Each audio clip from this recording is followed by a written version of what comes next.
في الفيديو ده هنتكلم على SEO او Search Engine Optimization، تحسين محركات البحث. انا اتكلمت فيها قبل كده في at least one فيديو او اكتر، هتلاقوها على الصفحه موجوده، بس المره دي هتكلم على الكيوردز بالذات. تعالوا نفتكر مع بعض حكايه ال SEO او تحسين محركات البحث.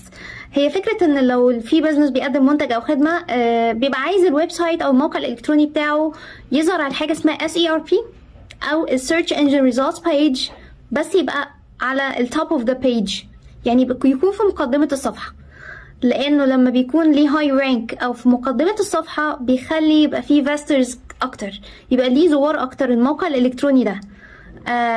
ففكرة الفريكوينت فيزيت أو الزيارة المتكررة أو الزوار الكثر اللي هم بيدخلوا عليه، ده بيخليه طبعا ليه فوائد على البيزنس من كذا ناحيه. اول حاجه، الناس بتقدر تعرف اكتر عن المنتج او الخدمه اللي البيزنس ده بيقدمه، في احتماليه ان الناس تتناقل المعلومات فيما بينها، وبالتالي الناس تعرف اكتر عن المنتج او الخدمه او البيزنس ده وطبيعته ايه بالظبط. الحاجه الثالثه كمان انه بيزود احتماليه الشراء، لان بالمنطق طبعا لما بيزيد عدد الزوار للموقع الالكتروني يبقى عمليات الشراء احتماليه زيادتها بتبقى اكتر.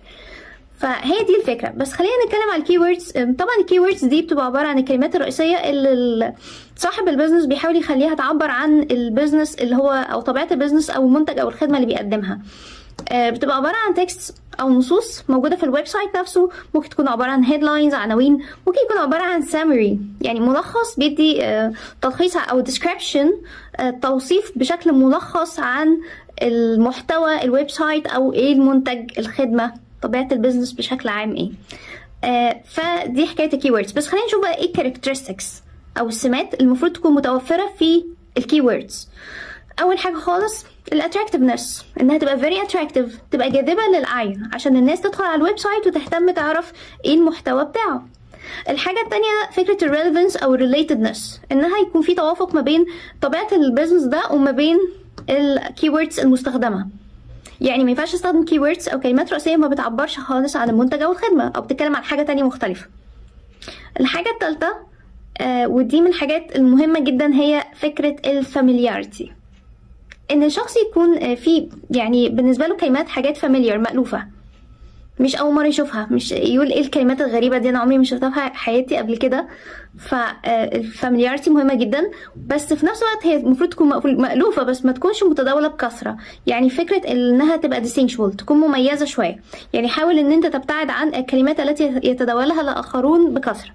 الحاجات المتداوله بكثره حاول ان انت تبعد عنها شويه، وتستخدم حاجات تكون شويه مميزه فريده من نوعها بعض الشيء. دي من الحاجات اللي بتخلي الويب سايت يبقى ليه هاي رانك. بس في نقطه ثانيه مهمه جدا ليها علاقه بالويب سايت نفسه، بالموقع نفسه. فكره ان هو يبقى ويل اورجنايزد، يكون منظم بشكل جيد.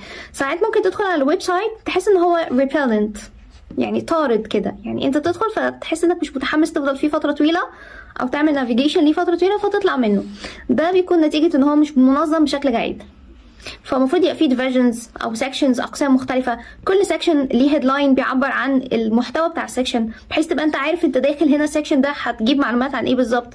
ده مثلا الجزء الخاص بالباين بروسيس، عمليه الشراء واللينكس بتاعتها، اللينكات اللي محطوطه عشان اعرف اشتري حاجه، لكن ده سيكشن تاني بيديني معلومات عن المنتج او الاوفرز الموجوده، العروض الموجوده، وهكذا. فلازم يكون ويل اورجنايزد. النقطه الثانيه لازم فكره الريدابيلتي، ان هو يبقى ريدابل، يعني يمكن قراءته او سهل قراءته.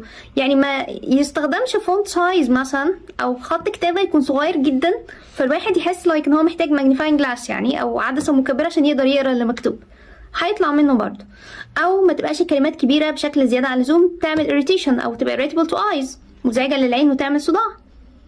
فدي حاجه خاصه بالويب سايت. على فكره في نقطه تانية خاصه بالسايز بس بالايمجز بقى، يعني حجم الصور كتير، واعتقد ممكن كتير مننا يكون مر بالتجربه دي قبل كده، انك تدخل على الويب سايت. فمثلا الويب سايت ده مختص بالاونلاين شوبينج، عمليه شراء اونلاين، وبيحط البرودكتس، المنتجات بتاعته اونلاين، الصور بتاعتها، عشان تقدر تعرف المواصفات قبل ما تشتريها وشكل المنتج. فبمجرد ما انت تدخل هتحس انه ساعات انه ممكن مستخدم ايمجز حجمها كبير شويه، فما انتش قادر ان انت تقدر تشوف كل الايمجز، لان الويب سايت بقى بطيء جدا، فيري سلو وتايم كونسيومينج بقى. تلاقي نفسك مليت والعمليه بقت فيري بورينج وطلعت من الويب سايت وخلاص مش عايز اشوف حاجه، ده انا هقعد ساعتين عشان اعرف اشوف بس 3 4 منتجات، لانه استخدم حجم صور كبير بشكل زائد عن الحد شويه، او كم صور كتيره اكتر من قدره الويب سايت على تحملها. فتلاقي ساعات كمان انه في صور تظهر وفي صور تانية ما تظهرش للمنتجات. طب انا عايزه اشوف بقيه المنتجات قبل ما اختار او اخد الفاينل ديسيجن، القرار الاخير. فالسايز مرتبطه كمان بالايمجز، مش بس الفونت.